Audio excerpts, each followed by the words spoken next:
Hello friends, നമസ്കാരം. Welcome to my channel and വണക്കം. ഇന്ന് നമ്മൾ സംസാരിക്കാൻ പോകുന്ന വിഷയം നമ്മുടെ സമൂഹത്തിൽ വളരെ ഡെലിക്കേറ്റ് ആയിട്ടുള്ള ഒരു ടോപ്പിക്ക് തന്നെയാണ്. ഇത് കേൾക്കുമ്പോഴേക്കും എല്ലാവരും ഇരു പക്ഷക്കാരും ഇരു ഭാഗങ്ങൾ ചേർന്നിട്ട് സംസാരിക്കുന്ന അങ്ങനത്തെ ഉള്ളൊരു ടോപ്പിക്കാണ് ഇന്ന് ഞാൻ ഷെയർ ചെയ്യാമെന്ന് വിചാരിച്ചത്. സംഭവം വേറൊന്നുമല്ല, എല്ലാവരും അറിഞ്ഞു കാണും. സോഷ്യൽ മീഡിയയിൽ അടുത്തിടെ വളരെയധികം വൈറലായിട്ടുള്ള ഒരു കാര്യം തന്നെയായിരുന്നു ഇത്.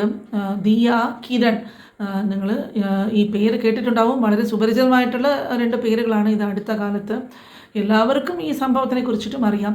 അത് കേൾക്കുമ്പോഴാണ് ഇതിനെക്കുറിച്ചിട്ടൊന്ന് സംസാരിക്കാൻ, ചില കാര്യങ്ങൾ ഷെയർ ചെയ്യണമെന്നും വിചാരിച്ചത്. അപ്പോൾ ഇന്ന് അപൂർവമായിട്ടെങ്കിലും നമ്മുടെ സമൂഹത്തിൽ ഈ ഇൻട്രോകാസ്റ്റ് മാരേജസ് ഒക്കെ നടക്കുന്നുണ്ട്. അപ്പോൾ ഈ ഇൻട്രോകാസ്റ്റ് മാരേജ്, അന്യമതത്തിൽ നിന്നും കല്യാണം കഴിക്കുന്നതിനെ കുറിച്ചിട്ട് നിങ്ങളുടെ അഭിപ്രായം എന്താണ്? നിങ്ങളുടെ മനസാക്ഷിക്ക് ഈ ഒരു വിഷയം അത് ഉൾക്കൊള്ളുവാനായിട്ട് സാധിക്കുമോ? നിങ്ങളുടെ അഭിപ്രായം ഇതിനെക്കുറിച്ചിട്ട് എന്താണെന്നുണ്ടെങ്കിലും, കാരണം നമ്മൾ ഇങ്ങനെ മതവിശ്വാസത്തിലൊന്നും കാര്യമില്ല, അതൊക്കെ അങ്ങനെയൊക്കെ ചിന്തിക്കരുത്, അങ്ങനത്തെ ഒരു കാഴ്ചപ്പാടൊന്നും ഉണ്ടാവരുത് എന്നൊക്കെ പറഞ്ഞാലും ഇന്നും സമൂഹം ഈ ഇൻട്രോകാസ്റ്റ് മാരേജ് എന്നൊക്കെ കേൾക്കുമ്പോഴേക്കും നെറ്റി ചുളിക്കുന്നതാണ്. നമ്മുടെ സമൂഹത്തിൽ ഇത് വളരെ സാധാരണമാണ്.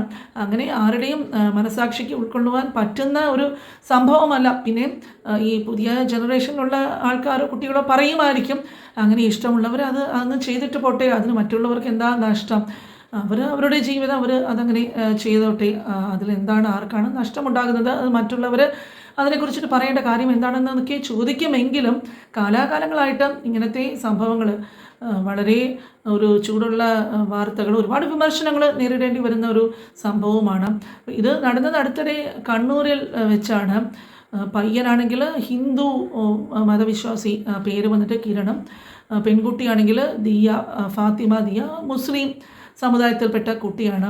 സാധാരണ ഇങ്ങനെയുള്ള വിവാഹങ്ങളൊക്കെ വീട്ടുകാർ തമ്മിൽ ആലോചിച്ച് നടത്തുന്നതിന് പകരം ഇവർ ഒന്നെങ്കിൽ വന്ന് ഒളിച്ചോടിപ്പോയിട്ട് വിവാഹം രജിസ്റ്റർ ചെയ്യുകയോ അല്ലെങ്കിൽ എന്തെങ്കിലും ഒരു അമ്പലത്തിലൊക്കെ പോയിട്ട് കല്യാണം കഴിക്കുകയോ ഒക്കെ ചെയ്യാറാണ് പതിവ്. അല്ലാതെ ഈ സാധാരണ അറേഞ്ച് മാരേജസിലൊക്കെ കാണുന്നത് പോലെ വീട്ടുകാർ സഹകരിച്ചിട്ടൊക്കെ നടത്തുന്ന ഒരു വിവാഹമല്ല. അത് കഴിഞ്ഞിട്ട് അവർ അനുഭവിക്കുന്ന ബുദ്ധിമുട്ടുകൾ, അവർ ഈ ഒളിച്ചോടി പോകുമ്പോഴേക്കും ഇതൊന്നും ആലോചിക്കാതെയാണ് അവർ ഇങ്ങനത്തെ കാര്യങ്ങളൊക്കെ ചെയ്യുന്നത്. പിന്നീടുള്ള അവരുടെ ജീവിതം, അവർ കടന്നു പോകുന്ന ഒരു മിക്കവാറും 90% കേസസിലും ഇങ്ങനെ തന്നെയാണ് നടക്കുന്നത്. വീട്ടുകാരുടെ ഒന്നും ഒരു സപ്പോർട്ടും കിട്ടാതെ, അപ്പോൾ അവർക്ക് സ്വന്തമായിട്ട് കുഞ്ഞുങ്ങൾ ഉണ്ടാകുമ്പോഴേക്കും അന്നത്തെ കാലത്ത് അവർ പറയും ഇതുപോലെ ഉള്ളൊരു രീതി ശരിയാകില്ല എന്നുള്ളത്.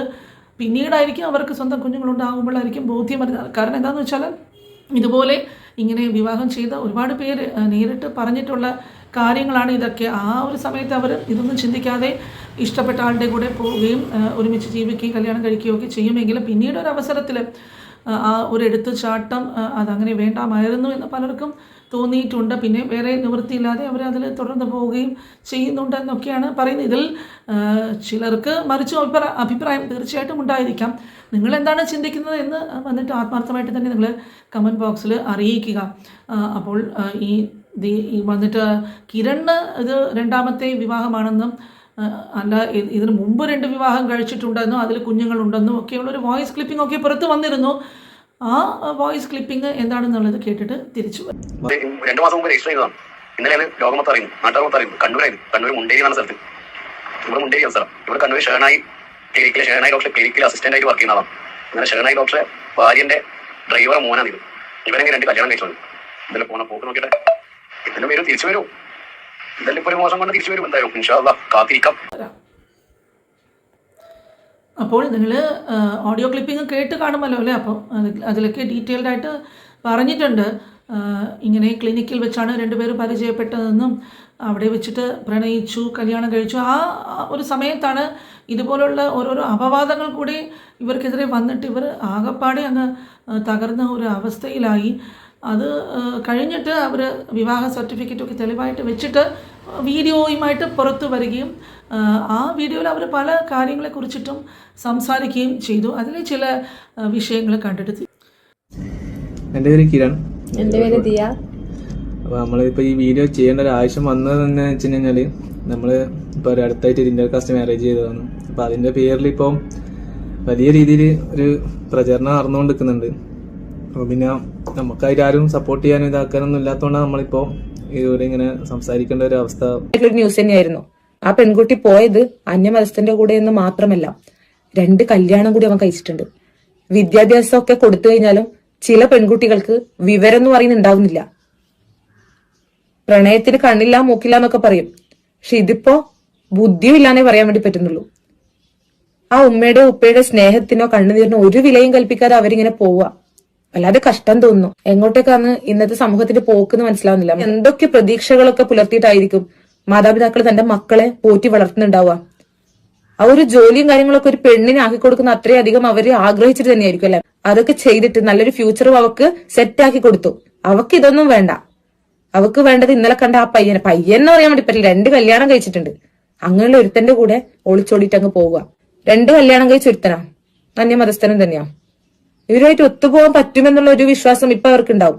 കുറച്ചുകൂടി കഴിഞ്ഞു കഴിഞ്ഞാൽ ഇതൊന്നും ഉണ്ടാവില്ല. പിന്നീട് തിരിച്ചു വരുമെന്ന് വിചാരിച്ചു കഴിഞ്ഞാലോ. എൻ്റെ പേര് കിരൺ. എന്റെ പേര് ദിയ. അപ്പോൾ നമ്മളിപ്പോൾ ഈ വീഡിയോ ചെയ്യേണ്ട ഒരു ആവശ്യം വന്നതെന്ന് വെച്ച് കഴിഞ്ഞാൽ നമ്മൾ ഇപ്പോൾ ഒരു അടുത്തായിട്ട് ഇന്റർകാസ്റ്റ് മാരേജ് ചെയ്തതാണ്. അപ്പോൾ അതിൻ്റെ പേരിൽ ഇപ്പം വലിയ രീതിയിൽ ഒരു പ്രചരണം നടന്നുകൊണ്ടിരിക്കുന്നുണ്ട്. അപ്പോൾ പിന്നെ നമുക്കായിട്ട് ആരും സപ്പോർട്ട് ചെയ്യാനും ഇതാക്കാനൊന്നും ഇല്ലാത്തതുകൊണ്ടാണ് നമ്മളിപ്പോൾ ഇതുവരെ ഇങ്ങനെ സംസാരിക്കേണ്ട ഒരു അവസ്ഥ വന്നത്. അപ്പോൾ ഇതിനകത്ത് ഒരാള് ഒരു ഓഡിയോ ഇട്ടതിൻ്റെ പേരിലാണ് ഇത്രയും ആൾക്കാർ അത് ഏറ്റുപിടിച്ചിട്ട് ഇങ്ങനെ വ്ളോഗ് ചെയ്യുന്നതും കാര്യങ്ങളും ചെയ്യുന്നുണ്ട്. ആരും ഇതുവരെ എന്താണ് സത്യാവസ്ഥ എന്നുള്ളത് ആരും ഇതുവരെ അന്വേഷിച്ചിട്ടില്ല, ഇതാക്കിയിട്ടുമില്ല. അപ്പോൾ എന്താണെന്നുള്ളത് നമ്മൾ തന്നെ തുറന്നു പറയാന്നുള്ള ഇതിലാണ് നമ്മളിപ്പോൾ ഇവിടെ ഇങ്ങനെ ഒരു വീഡിയോ ചെയ്യുന്നത്. അതിനകത്ത് പറയുന്നത് സത്യം തന്നെയാണ്. കുറച്ച് കാര്യങ്ങൾ അങ്ങനെ ക്ലിനിക്കിലെ ലാബിൽ നിന്ന് പരിചയപ്പെട്ടാന്ന്, അങ്ങനെ സ്നേഹത്തിലായതാണ്. നമ്മളതിനെ തുടർന്നിട്ട് ഉണ്ടായ സ്നേഹത്തിൻ്റെ നമ്മൾ എന്തായാലും ഒന്നിക്കാന്നുള്ളൊരു ഇതിലാണ് നമ്മൾ കല്യാണം നേരി മുന്നോട്ടേക്ക് പോയത്. അതും ഇങ്ങനെയൊന്നും ഇതാക്കിയിട്ട് ഒരു വീട്ടുകാർ ഇതാക്കിയിട്ട് സങ്കടപ്പെടുത്തി ചെയ്യണമെന്ന് വെച്ചിട്ടൊന്നും ഇതാക്കിയതല്ല. 2 വീട്ടിലും പോയിട്ട് പെരുന്നാളിന് ശേഷം 2 വീട്ടിലും പോയിട്ട് സംസാരിച്ചിട്ട് ഇതാക്കിയിട്ടെല്ലാം ചെയ്യാന്നുള്ള രീതിയിൽ തന്നെയാണ്. അതിൻ്റെ ഇടക്കാണ് ഇവിടെ വീട്ടിലൊരു ഇഷ്യൂ ആയതിനെ തുടർന്നാണ് പെട്ടെന്ന് അങ്ങനെ ഇറങ്ങി വരേണ്ടി വന്നതും എല്ലാം പെട്ടെന്ന്. അപ്പോൾ ആ വോയിസ് ക്ലിപ്പിങ്ങിൽ കേട്ട കാര്യങ്ങളൊന്നും സത്യമല്ല എന്നാണ് കിരൺ പറയുന്നത്. പക്ഷെ അങ്ങനെ അല്ല എന്നുണ്ടെങ്കിൽ ഈ ഫേക്കായിട്ട് ഇത് ചമച്ച് വിട്ട ആരാണെന്നോ അതിനെക്കുറിച്ചിട്ട് അന്വേഷിക്കാനോ അതിൻ്റെ പിറകെ പോയിട്ട് അതിലെ സത്യാവസ്ഥ പുറത്ത് കൊണ്ടുവരാനോ ഒന്നും ഇവിടെ ശ്രമിച്ചിട്ടില്ല എന്നുള്ളതും ഒരു വസ്തുതയാണ്. കിരൺ തുടർന്ന് പറയുന്നത് എന്താണെന്ന് പറഞ്ഞാൽ ഇവർ 2 പേരും ദിയയുടെ വീട്ടിൽ ചെന്നിട്ട് കാര്യങ്ങളൊക്കെ മാതാപിതാക്കളോട് തുറന്ന് സംസാരിച്ചിട്ട് അവരുടെ സമ്മതത്തോടു കൂടി വിവാഹം ചെയ്യണമെന്നൊക്കെ വിചാരിച്ചിരുന്നപ്പോൾ ദിയയുടെ വീട്ടിൽ എന്തൊക്കെയോ പ്രശ്നങ്ങളൊക്കെ ഉണ്ടായിരുന്ന സാഹചര്യത്തിൽ അതിന് സാധിക്കാതെ വരികയും അങ്ങനെ ഇവർ 2 പേരും വീട് വിട്ടിറങ്ങിപ്പോയിട്ട് വിവാഹം ചെയ്ത കഥകളുമൊക്കെയാണ് ഇവർ പറയുന്നത്. ഇവിടെ പ്രധാനമായിട്ടും പറയാനുള്ളൊരു വസ്തുത എന്താണെന്ന് പറഞ്ഞാൽ ഒരു ഒളിച്ചോടിപ്പോയി കല്യാണം കഴിച്ചു, അതൊക്കെ ഒരു വശത്ത് നിൽക്കട്ടെ. ഇതിൽ ന്യായീകരിക്കാൻ പറ്റാത്ത ഒരു വിഷയം എന്താണെന്ന് പറഞ്ഞാൽ ഈ പെൺകുട്ടിയുടെ വിവാഹ നിശ്ചയം എൻഗേജ്മെൻറ്റ് കഴിഞ്ഞിട്ടുണ്ടായിരുന്നു. ആ എൻഗേജ്മെൻറ്റ് വന്നിട്ട് ആ സമയത്ത് ഈ പെൺകുട്ടിയുടെ ഒരു ഫോട്ടോ, എൻഗേജ്മെൻറ്റ് ഫോട്ടോ ഷെയർ ചെയ്തിട്ടുണ്ട്. അപ്പോൾ സ്വന്തം താല്പര്യപ്രകാരമല്ല ഇതിന് സമ്മതിച്ചത് എന്നൊക്കെ ആ കുട്ടി പറയുന്നുണ്ടെങ്കിലും ഈ ഒരു ചടങ്ങ് വന്നിട്ട് നടത്തണമെങ്കിൽ തീർച്ചയായിട്ടും ആ കുട്ടി വീട്ടുകാരോടൊപ്പം നിന്നാൽ മാത്രമേ ഇങ്ങനെ ഒരു ചടങ്ങ് നടത്തുവാൻ കഴിയുള്ളൂ. മാത്രമല്ല ഫോട്ടോയിൽ നിങ്ങൾ ശ്രദ്ധിച്ച് നോക്കിയാൽ കാണാൻ സാധിക്കും ആ പെൺകുട്ടി ചിരിച്ച ഒരു മുഖത്തോടു കൂടി സന്തോഷത്തോടെ അവിടെ നിൽക്കുന്നതായിട്ടാണ് കാണാൻ സാധിക്കുന്നത്. ആ ഒരു എൻഗേജ്മെൻറ്റും ആ ഫംഗ്ഷനും ഒക്കെ കഴിഞ്ഞിട്ട് ആ ഒരു പയ്യനെ തേച്ചിട്ട് ഇങ്ങനെ ആ പയ്യനെ വിട്ടിട്ട് വീട്ടുകാരെ വഞ്ചിച്ചിട്ടും ഓടിപ്പോയിട്ട് വേറെ ഒരു വിവാഹം കഴിച്ചു എന്നുള്ളത് ഒട്ടും അത് ന്യായീകരിക്കാൻ പറ്റുന്ന ഒരു സംഗതിയേ അല്ല. കാരണം ഈ പെൺകുട്ടി വന്നിട്ട് വീട്ടുകാരെ കൂടെ നാണം കെടുത്തുകയാണ് ചെയ്തത്. കാരണം നിശ്ചയിച്ച് കല്യാണം ഉറപ്പിച്ച പയ്യൻ്റെ വീട്ടുകാരെയും നാണം കെടുത്തി, അതേസമയം സ്വന്തം വീട്ടുകാർക്കും അതൊരു നാണം കെട്ട ഒരു വിഷയമായിട്ട് മാറുകയും ചെയ്തു. എന്തായാലും ആ ഒരു വിവാഹത്തിന് താല്പര്യമില്ലായിരുന്നെങ്കിൽ ഈ എൻഗേജ്മെൻറ്റിൻ്റെ സ്റ്റേജ് വരെ പോകാതെ അതിന് മുമ്പ് തന്നെ ആ കുട്ടിക്ക് ഇത് ഒരു തരത്തിലും സാധിക്കില്ല എന്ന് പറഞ്ഞ് പ്രതിഷേധിക്കാമായിരുന്നു. അതൊന്നും ചെയ്യാതെ ഈ എൻഗേജ്മെൻറ്റൊക്കെ കഴിഞ്ഞിട്ട് എന്തൊക്കെ ആയാലും ശരി ഈ 2 പേരുടെ ഇഷ്ടത്തിന് വേണ്ടി, ഈ കല്യാണം കഴിക്കുന്ന 2 പേരുടെ ഒരു സന്തോഷത്തിനും അവരുടെ താല്പര്യങ്ങൾക്കും വേണ്ടിയിട്ട് ഈ 2 വീട്ടുകാരെയും വിഷമിപ്പിച്ചിട്ട് ഇവർ സ്വന്തം കാര്യം നോക്കിയിട്ട് സന്തോഷം നോക്കിയിട്ട് പോകുന്നത്, അതും വളർത്തി ഇത്രയും വലുതാക്കി മാതാപിതാക്കളെ ഇങ്ങനെ ഒരു സാഹചര്യത്തിൽ അവരെ ചതിച്ചിട്ട് ഇങ്ങനെ ഒരാളുടെ കൂടെ ഇറങ്ങി പോകുക എന്ന് പറയുന്നത്, അതും നിശ്ചയമൊക്കെ കഴിഞ്ഞ ആ ഒരു സ്ഥിതിക്ക് അതൊട്ടും വന്നിട്ട് അതൊരു ന്യായമായിട്ടുള്ളൊരു കാര്യമാണെന്നുള്ളത് സമ്മതിക്കാനായിട്ട് ഇല്ല. അങ്ങനെ ചെയ്യുന്നത് വളരെ ഒരു തെറ്റായിട്ടുള്ളൊരു രീതി തന്നെയാണെന്നാണ് എൻ്റെയും അഭിപ്രായം. മാത്രവുമല്ല ഇത് ഈ പയ്യൻ്റെ ഭാവിയെയും പ്രതികൂലമായിട്ട് തീർച്ചയായിട്ടും ബാധിക്കും. എന്താണെന്ന് പറഞ്ഞാൽ ഈ പയ്യൻ്റെ കല്യാണ നിശ്ചയം മുടങ്ങിപ്പോയതിനാൽ നാളെ ഒരു കാലത്ത് ഓരോരുത്തരെയും വിവാഹാലോചനയ്ക്ക് കൊണ്ടുവരുമ്പോഴേക്കും ഇത് നിശ്ചയം മുടങ്ങിപ്പോയിട്ട് നിൽക്കുന്ന പയ്യനാണ് എന്നുള്ളൊരു ചീത്തപ്പേരും കൂടെ വരുന്നതുകൊണ്ട് തീർച്ചയായിട്ടും ഈ പയ്യൻ്റെ ഭാവി ജീവിതത്തെയും കല്യാണാലോചനകളെയും ഒക്കെ ഇത് പ്രതികൂലമായിട്ട് ബാധിക്കാം. അപ്പോൾ ഇവർ എന്തൊക്കെ ന്യായങ്ങൾ പറഞ്ഞാലും ശരി, ഇങ്ങനെ ഒരു പ്രവൃത്തി അത് വീട്ടുകാർ ഈ ഒരു ആലോചനയൊക്കെ കൊണ്ടുവന്നിട്ട് തീരുമാനിച്ചൊക്കെ ഇരിക്കുന്ന നേരത്ത് ഈ എടുത്തു ചാടി പോകുന്നതൊക്കെ ഇവരൊക്കെ ഓരോരോ പ്രവൃത്തികൾ ചെയ്യുമ്പോഴേക്കും ഒന്നും ഒരു വീണ്ടും വിചാരവും ഇല്ലാതെ എടുത്തു ചാടി അങ്ങ് പോവുകയാണ് ചെയ്യുന്നത്.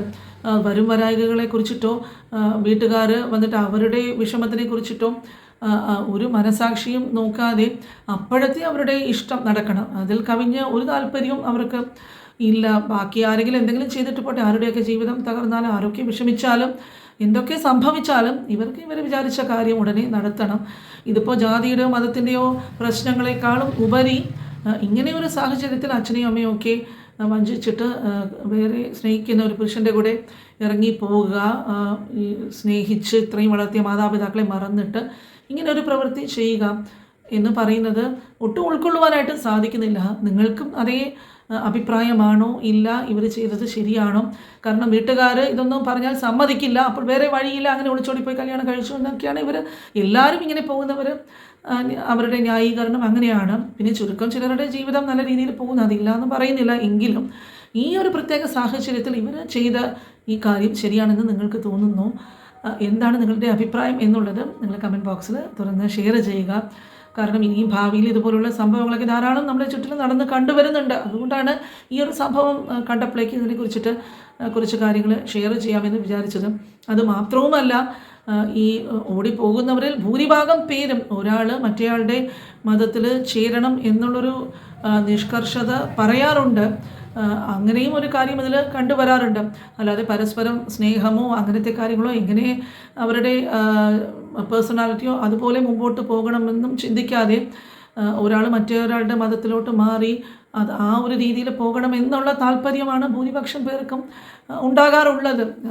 സ്വന്തം മതത്തിൽപ്പെട്ട ഒരു ആളിനെ കല്യാണം കഴിച്ച് വീട്ടുകാരുടെ സമ്മതത്തോടെ മുമ്പോട്ട് പോകുന്നത്, അങ്ങനത്തെ ജീവിതം നമ്മുടെ രാജ്യം പോലെ പ്രത്യേകിച്ചും ഇവിടെയൊക്കെ നമ്മുടെ സമൂഹത്തിൻ്റെയും അങ്ങനത്തെ കാര്യങ്ങളൊക്കെ എല്ലാവരും വളരെയധികം സമൂഹത്തിൻ്റെ താല്പര്യത്തിനനുസരിച്ചിട്ടൊക്കെയാണ് ജീവിതം നയിക്കുന്നത്. വെളി രാജ്യങ്ങൾ പോലെ സ്വന്തം ഇഷ്ടത്തിനോ സ്വന്തം താല്പര്യങ്ങൾക്കോ ആ ഒരു വെസ്റ്റേൺ ലൈഫ് സ്റ്റൈലേ അല്ല ഇവിടെ നമ്മൾ ഫോളോ ചെയ്ത് പോകുന്നത്.